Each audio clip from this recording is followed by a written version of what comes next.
Assalamualaikum warahmatullahi wabarakatuh.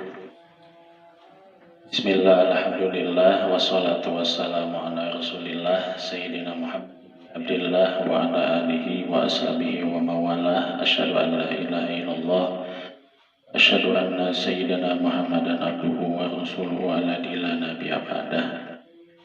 Alhamdulillah, pada pagi ini kita masih bisa diberikan usia dan kesehatan oleh Allah Subhanahu wa Ta'ala, sehingga pada pagi di bulan yang suci ini, di bulan suci Ramadan, kita bisa melaksanakan sholat subuh berjamaah, dilanjutkan dengan kulutum atau kuliah 7 menit.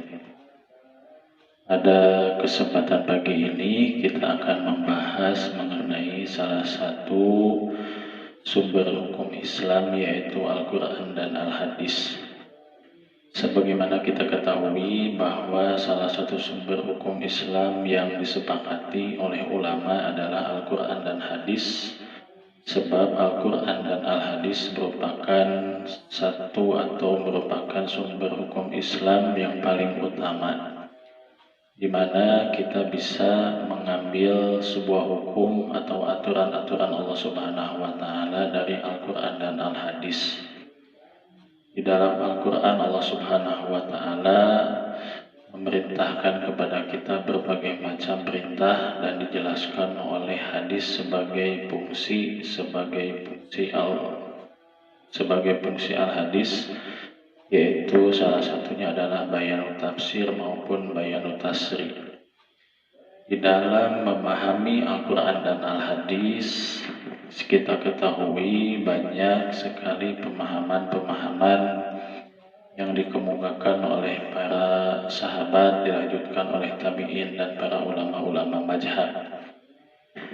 Di dalam perkembangannya, pemahaman-pemahaman itu atau perbedaan-perbedaan pemahaman itu muncul kalangan sahabat, kemudian tabi'in, dan yang paling kita kenal adalah pemahaman-pemahaman di kalangan 4 madhab.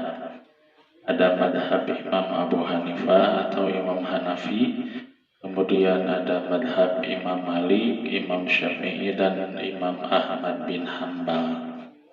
Nah, 4 madhab itulah yang kebanyakan dipakai di kita atau diikuti oleh ulama-ulama sampai ke kita.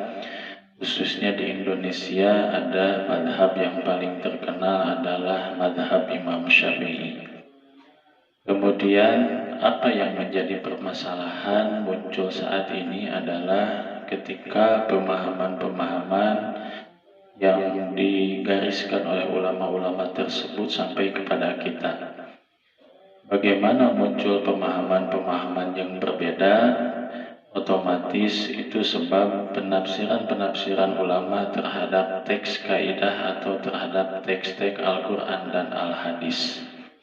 Sebagaimana di dalam Al-Quran, salah satunya adalah ada sebuah kalimat atau sebuah ayat, aw lamastumun nisa, apabila kalian menyentuh wanita maka batal wudunya. Di dalam mazhab Imam Syafi'i, orang atau laki-laki atau perempuan yang bersentuhan itu batal bila hailin, apabila tidak ada penghalang. Akan tetapi di mazhab imam yang lain masih menggunakan ayat itu. Jadi menggunakan ayat tersebut tidak batal. Itulah salah satunya pemahaman-pemahaman yang muncul kepada atau sampai kepada kita. Terus hadirin rahimakumullah, apa yang kita lakukan terhadap perbedaan-perbedaan itu di Kementerian Agama, itu ada yang disebut modernisasi beragama. Modernisasi beragama itu adalah jalan tengah bagi kita bagaimana mengamalkan ajaran agama yang kita pahami dengan sebenar-benarnya atau sesungguhnya. Intinya kita tidak menyalahkan, kita tidak tidak terlalu menganggap bahwa apa yang kita lakukan saat ini sangat benar sekali. Akan tetapi pada intinya kita menghargai pendapat-pendapat orang lain, kita menghargai pemahaman-pemahaman orang lain di dalam menjalankan ajaran agamanya. Hadirin rahimakumullah, mengapa hal itu muncul pada saat ini adalah ketika kita lihat di berbagai tempat akibat pemahaman-pemahaman terhadap suatu teks agama atau terhadap suatu teks dalil, muncul ada paham takfiri, muncul pemahaman-pemahaman bahwa orang lain salah di mata mereka, amal-amalan kita salah di mata mereka, amalan-amalan mereka salah di mata kita. Itu sangat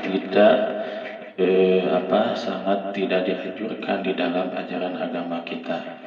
Bagaimana Rasulullah Shallallahu Alaihi Wasallam dahulu sangat menghargai, sangat toleransi sekali, tidak hanya terhadap umat-umatnya, akan tetapi terhadap umat-umat yang berbeda dengan beliau. Islam tidak mengajarkan ada pemaksaan untuk terhadap keyakinan. Kita paham di dalam salah satunya adalah di dalam surat Al-Kafirun ya.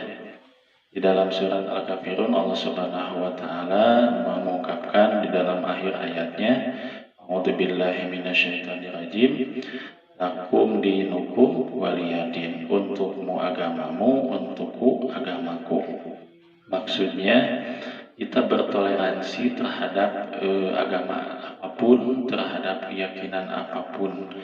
Kita menghargai mereka, kita menghargai bahwa mereka mempunyai keyakinan masing-masing, dengan kita tetap menjalankan keyakinan kita dengan sebenar-benarnya. Jangan sampai muncul di kalangan kita atau di kalangan masyarakat kita perbedaan-perbedaan menimbulkan perpecahan.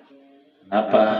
Tidak sedikit karena perbedaan dalil, perbedaan pemahaman muncul, atau yang satu tempat membuat masjid, yang tempat lain membuat masjid yang padahal kampungnya sangat kecil.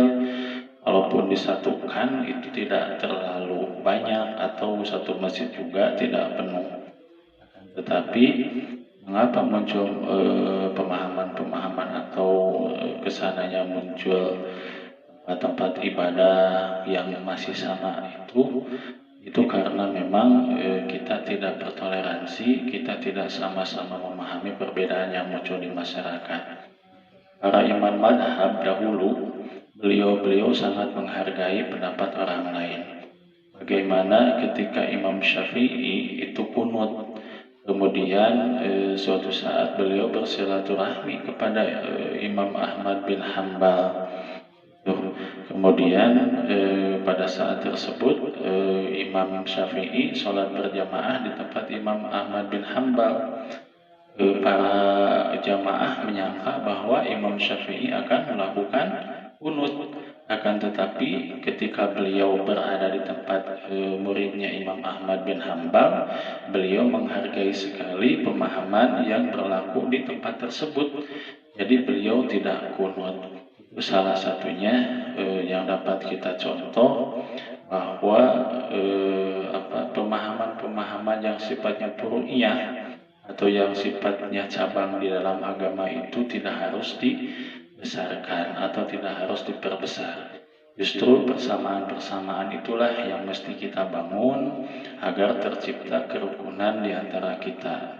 Tidak hanya kerukunan di antara umat seagama kita saja, akan tetapi kita harus senantiasa menjaga kerukunan di antara umat beragama. Kalaupun kita punya tetangga, selama itu sifatnya sosial, saling bantu, saling menghargai, saling tolong-menolong, itu silahkan kita lakukan.